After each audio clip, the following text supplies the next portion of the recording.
il y a les DAO sur les PPP, il y a les études de faisabilité, il y a le closier qu'on parlait, il y a les rapports d'évaluation. Autant vous avez des documents types dans les marchés publics, autant il y a des documents types dans les PPP. J'ai dit que la mission principale de l'unité PPP, c'est d'assister. Oui. J'ai une question. Allez-y. Ce que vous dites est très intéressant, même si je pense que souvent, on puise de gauche à droite, les DAO par exemple, c'est la RMP et les autres, vous devez travailler ensemble pour pouvoir. Il y a une mission principale que nous avons ratée dans les PPP en Afrique. Et l'unité PPP pourrait nous aider à suivre.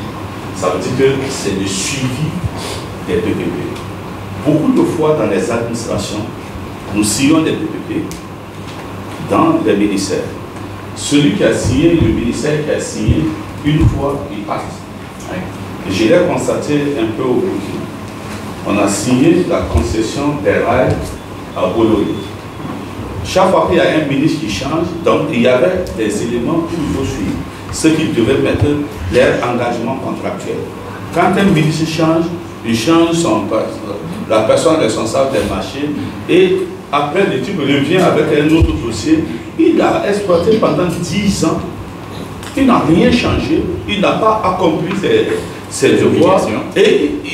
Et maintenant, on était obligé avec les jeunes là, de dire, bon, on ne veut plus de vous, partez. Mais l'État a perdu combien pour le faire? Et c'est par là que moi je pense que l'unité PPP devrait être l'unité de suivi et d'archivage des dossiers PPP. Pas que ça soit, que quand vous dites les autres vont donner un avis au niveau des marchés publics, non, les marchés publics ils peuvent donner un avis sur des dossiers sur le plan réglementaire. Mais les PPP, comme vous l'avez dit, il y a le côté bancaire, il y a le côté juridique. On donne un avis sur le côté de la forme et de la conformité. Il y a le côté actuariat. Il y a tous les côtés où, parce que ce sont c'est sur 20 ans. Est-ce que nous gagnons?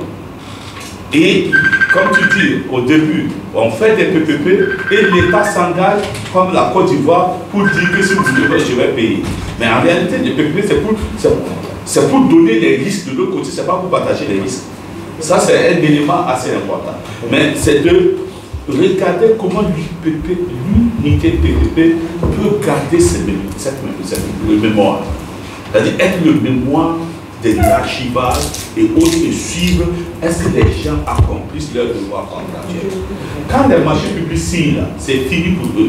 Quand la CGP fait l'étude, c'est fini pour eux. Mais pendant les 20 ans, là, on fait quoi? On oublie tout. Et les structures vont perdre. Mais si vous jouez ce rôle-là, ça fera toute la différence. J'espère que, comme il est là, merci beaucoup, M. Diallo. En fait, les procédures chez nous, c'est très simple. Quand vous identifiez un PPP, vous êtes obligé de nous saisir. La saisine de l'unité PPP est obligatoire pour toutes les autorités contractantes. Et c'est à travers le ministre des Finances. Vous passez par, vous écrivez au ministre des Finances pour dire que vous demandez l'accompagnement de l'unité PPP dans la mise en œuvre du projet. Et dès qu'on est saisi, nous répondons favorablement. Et là, c'est du début jusqu'à la fin. Nous sommes sur la chaîne. C'est ça, la livraison totale. Même pas la livraison, c'est jusqu'à la fin du projet, nous sommes dans la chaîne. Le transfert du bien. C'est ça. Parce que nous mettons souvent dans toutes les conventions PPP les comités de suivi. Et dans ces comités de suivi, il y a au moins un cadre de l'unité PPP. Vous avez vu? Donc, le suivi, pour les questions de suivi, ça nous avons déjà, c'est-à-dire anticipé. Dans les conventions, ça existe. Il y a au moins peut-être 2 fois 3, 4 membres de l'État. Mais au moins un cadre de l'unité dans les comités de suivi. Ça, c'est pour suivre d'abord la mise en œuvre. C'est suivre la mise en œuvre, suivre l'exploitation, suivre la maintenance. Parce qu'il y a certains PPP, il y a des recettes. et comment ces recettes-là sont collectées, tout ça, là, nous veillons à cela. Mais notre saisie, elle est obligatoire. Donc on ne peut pas faire des PPP en République de Guinée maintenant sans passer par l'unité PPP. Donc côté archivage aussi, non seulement nous archivons au niveau de l'unité PPP, mais aussi l'ARMP assure l'archivage, parce que c'est ici qu'on enregistre en un mot les contrats et conventions PPP qui sont signés en République de Guinée passent par l'ARMP. Ça c'est les textes qui le disent. Mais le suivi, nous sommes à toutes les étapes. Au niveau de la passation, au niveau de la mise en œuvre, au niveau de l'exploitation et jusqu'à la fin du projet, parce qu'il y a des biens de retour, il y a des biens de reprise. Et qu'est-ce qui est bien de retour, qu'est-ce qui est bien de reprise? Ou bien nous allons prolonger la convention ou non. Tout ça là, c'est des études que nous menons au sein de l'unité publique. Parce que si vous avez 5 ans, les 5 ans arrivent à terme, il faut évaluer. Et quand on évalue, nous donnons notre point de vue à monsieur le ministre de l'économie et des finances pour dire que nous sommes d'accord de continuer avec ce promoteur ou nous ne sommes pas d'accord de continuer avec ce promoteur. Et là, les textes sont clairs. Voilà. En Afrique, on a toujours de très bons textes en fait. Mais le reste là, le suivi là, le suivi technique, oui. Il m'a donné un autre nom dans le pays. Donc, je ne manque pas de dire ça aux autorités contratantes. Le PPP, il est bon. Le PPP, ça nous permet, comme je disais tout à l'heure, d'avoir l'efficacité, de ne pas faire sortir de l'argent de la caisse de l'État d'un seul coup, ou de rien faire sortir. Mais les risques sont très très élevés. Lorsque vous avez affaire à un PPP, ne prenez pas comme si vous étiez en marché public. Vous sacrifiez une génération, toute une génération. Je prends le fameux projet Caleta, que nous connaissons tous. C'est un PPP.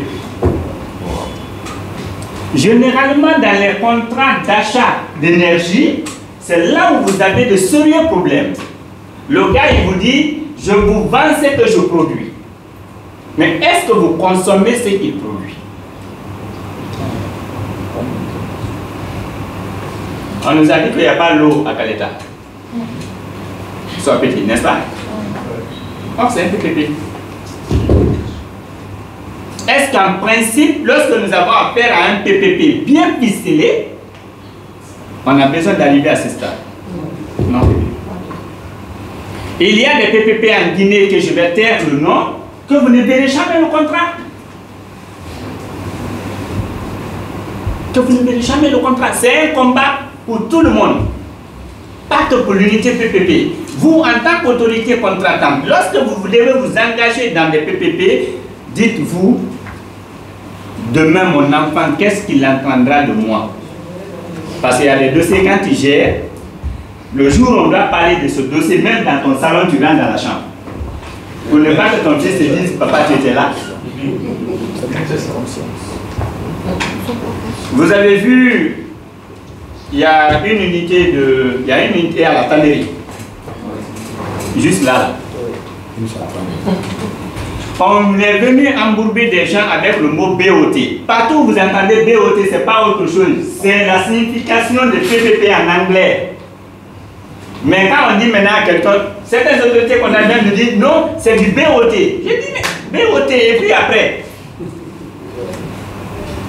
Tel que le monsieur disait, lorsque vous avez à faire une négociation, une vraie négociation en PPP, croyez-moi, si vous n'êtes pas préparé, quand le partenaire privé vient, vous allez reporter. Et vous savez pourquoi? Puisqu'il met des millions de dollars ou d'euros, il vient avec un cabinet de fiscalistes, des juristes, des économistes. Ça veut dire n'importe quel domaine touché par son PPP, il vient avec des spécialistes. Et si vous ne faites pas attention, vous irez dans la salle pour apprendre. Allez, au lieu de négocier, vous suivez un cours. Et vous absorbez forcément ce qu'on vous donne en applaudissant. C'est après 5 ans, 10 ans, vous allez vous rendre compte que vous avez vendu l'État. Et à bon prix. C'est arrivé à nos frères sénégalais. Eux, ils étaient dans une certaine contrainte, mais aujourd'hui, ils sont en train de corriger. La route à péage. En faisant la construction, ils avaient demandé est-ce qu'il y avait un partenaire privé qui était prêt à le faire. Tous les partenaires privés sénégalais ont dit que non, ce n'est pas rentable. Donc l'État a bazardé, s'il faut le dire. Le partenaire qui est venu, il fallait donner toutes les possibilités pour que le partenaire fasse les travaux. Ils ont fait la route en PPP. Mais la rentabilité prévisionnelle s'est triplée. Aujourd'hui, ils sont sur les négociations, ils cherchent à négocier coûte que coûte pour que le partenaire privé donne au moins une partie du surplus à l'État sénégalais. Vous allez entendre, par exemple, on dit on veut faire un aéroport. Heureusement que dans la réglementation guinéenne, on a limité les PPP entre 25 à 30 ans, maximum. L'aéroport international, Ahmed Sékou Touré, ils ont conclu le contrat dans le temps à combien d'années? 99. Ah, 100 ans. Combien de générations? Un siècle. Et après, vous êtes assis, vous regardez les gens copter de l'argent et envoyer. C'est pourquoi autant les PPP sont bons, autant il faut de la ressource humaine qualifiée à vos côtés pour pouvoir engager un PPP. Sinon, vous allez réaliser un PPP et à la fin, vous n'avez que les yeux pour pleurer. Oui, madame. Je dis, quel est maintenant le rôle de l'unité PPP par rapport à ces contrats qui ont été déjà négociés? Qu'est-ce qu'ils font alors qu'ils ont décidé de faire? Merci, madame. Il n'y a pas de contrat fixe. Aujourd'hui, je parle sur le contrôle du coordinateur, bien sûr. Le ministère a écrit à l'unité PPP pour demander de réexaminer tous les contrats PPP en cours. C'est vrai, ce n'est pas du café à boire, hein? Mais cette démarche-là est déjà en cours. Je vais un peu aider mon frère Jean. En fait, la dernière résolution du Conseil des ministres qui s'est tenue le jeudi passé demandait au ministre des Finances de revoir toutes les conventions européennes en cours. Non seulement pour intégrer, c'est-à-dire les dispositions du contenu local, de la loi sur le contenu local, mais aussi revoir vraiment les conventions où l'État, les avantages de l'État sont vraiment minimisés. Donc c'est un travail titanesque que nous devons faire avec non seulement les ministères sectoriels concernés, mais aussi avec la direction en charge du contrôle du marché. Vous savez, l'unité PPP est très récente. La loi même est récente. Donc, ce qui a été négocié quand l'unité n'existait pas, nous n'avons pas assez de force pour revenir sur ça parce que les résiliations, si ce n'est pas une instruction qui vient des hautes autorités, ce n'est pas facile. Ça coûte très cher. Voilà. Mais par contre, il a tout de suite parlé de l'énergie, des barrages, le fameux take-off pay. Vous consommez, vous payez. Vous ne consommez pas, vous payez. C'est ça. Et aujourd'hui, nous, on a mis fin à ça. Les DG n'achètent que vraiment ce qu'elles consomment. On ne peut pas acheter ce qu'on ne consomme pas. Si le promoteur produit de l'énergie, il dit vous consommez, vous ne consommez pas, on paye. Et c'est ce qui est dans les dispositions des contrats qui ont été signés. Take-off pay. On ne peut pas aller. Si tu veux vraiment investir en Guinée, tu es prêt à travailler avec le gouvernement guinéen, allons-y sur la base de acheter ce que nous avons besoin. Mais on ne peut pas payer ce qu'on n'a pas consommé. Donc ça, ce sont des risques. Mais nos aînés se sont précipités. À l'époque aussi, il n'y avait pas de texte en matière de PPP, donc il y avait toutes ces difficultés. Il ne faut pas les défendre. Non, je ne suis pas en train de... Conscience. Sinon, on vend le pays une seule fois pour des miettes et toute une génération est foutue.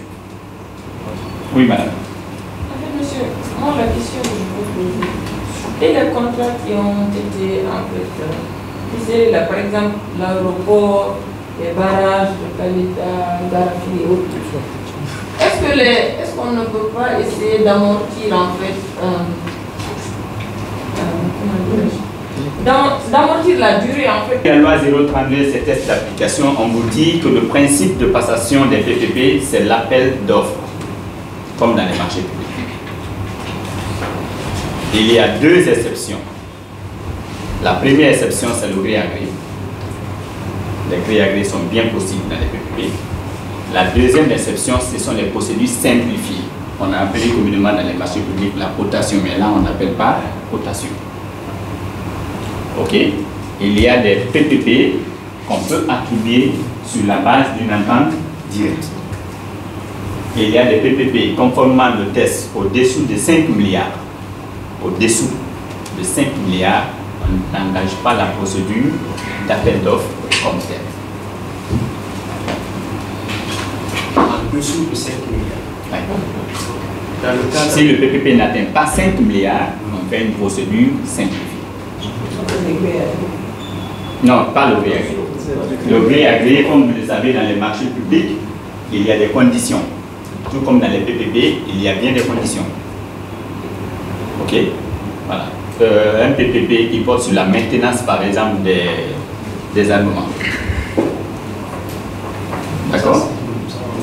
C'est là, vous n'allez pas faire un appel d'offres. Mais dans le cas réel, Oui. notre cas, Oui. les centrales d'énergie, Oui.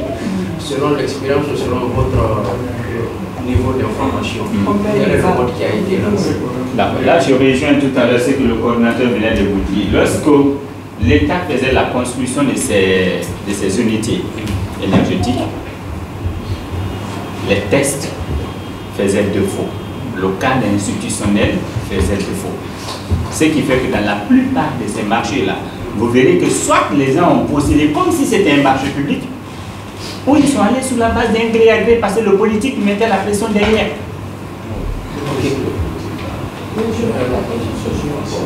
Et en plus de ces procédures, il y a l'offre spontanée. Les offres spontanées. Oui, oui. Et d'ailleurs, nous sommes inondés par ça. Le partenaire lui-même vient vers l'État pour dire que moi je peux vraiment réaliser cette infrastructure. Il manifeste l'intérêt. Et c'est ce qui est beaucoup plus répandu. Les gens se promènent, ils ont des sociétés en main, et puis ils viennent pour voir le ministre, écoutez, vous voulez réaliser cette route, moi j'ai des partenaires, ils peuvent réaliser la route. Donc ils vous envoient une manifestation d'intérêt, vous restez vraiment dans ces zigzags-là, ça n'avance pas. Lui, il n'est que simple démarcheur. Il n'est que simple démarcheur. Et c'est pourquoi nous voulons renverser la tendance. Pour que nous allons vers les appels d'offres. Voilà, je pense que c'est parce que c'est les offres spontanées qui salissent même les PPP. Mais normalement, les offres spontanées, quand vous savez l'idée, à partir de l'offre spontanée, vous lancez l'appel d'offres. Oui, c'est possible. La procédure de l'offre spontanée, c'est quoi? Une fois que votre offre est acceptée, qu'est-ce qui se passe? Vous passez par un accord cadre, et si cet accord cadre est signé, vous réalisez, parce que dans l'accord cadre, vous avez des objectifs. C'est de faire des études et mobiliser les ressources pour la réalisation de l'infrastructure. Et une fois que ces deux-là sont vraiment cernés, directement, vous faites une consultation restreinte. Au moins avec une concurrence avec 3 personnes. Si vous perdez le marché, vous avez déjà réalisé les études, l'État vous rembourse. Ou le nouveau titulaire du marché vous rembourse selon les conditions. C'est ça, parce que les études appartiennent toujours à l'État. C'est ça. Il y a toujours une petite concurrence au niveau des offres spontanées. Mais vous savez, ce n'est pas facile.